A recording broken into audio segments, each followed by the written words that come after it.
cái sườn này thì cái lúc mà bay cao thì tôi lên bói pha lên bói chỉ bói chế lo thì mình bay cao quá thế là cái lo này ấy là không có nhận lúc đầu đô luôn riêng tôi gửi cái mà nhìn là cái view thôi, quay là phải quay cái sổ kia.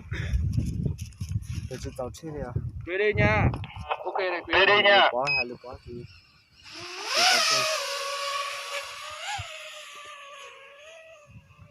đi này. Chạy đi. Chạy.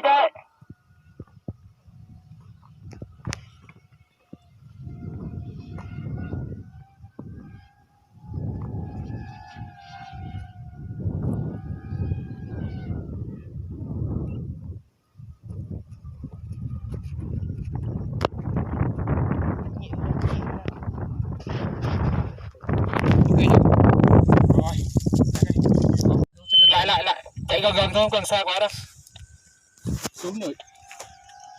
Xuống nửa dốc em chạy luôn nha.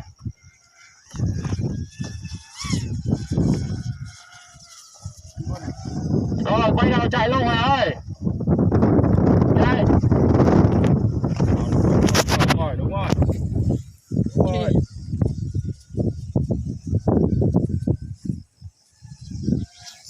Giang đứng sâu đó.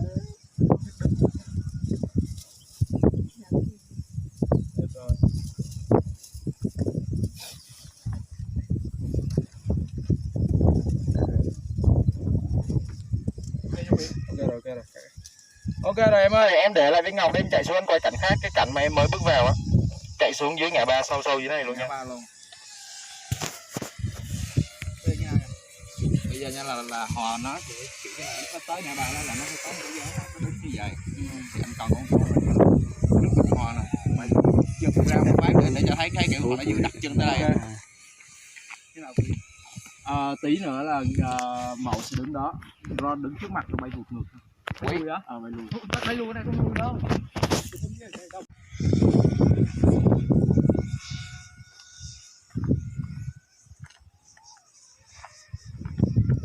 Ngay chỗ cái u đó có bay lùi được. Lùi vào hướng này được. Lâu em chạy tí xíu xem dừng lại đi. Chú ý mặt của em nha, giống như kiểu đang đi tìm kiếm á. Rồi tới ngã ba ta.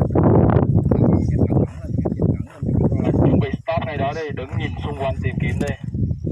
Stop ngay đó, rồi đứng nhìn. Đúng rồi, xoay, đúng rồi.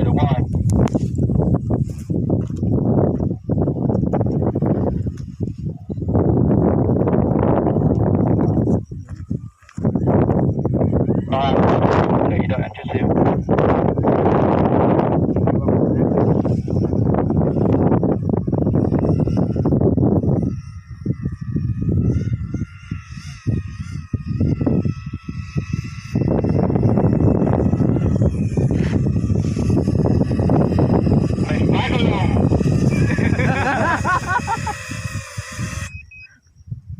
Có lên, còn thách cả thôi. Đúng vậy nào, một. Đi lại hả?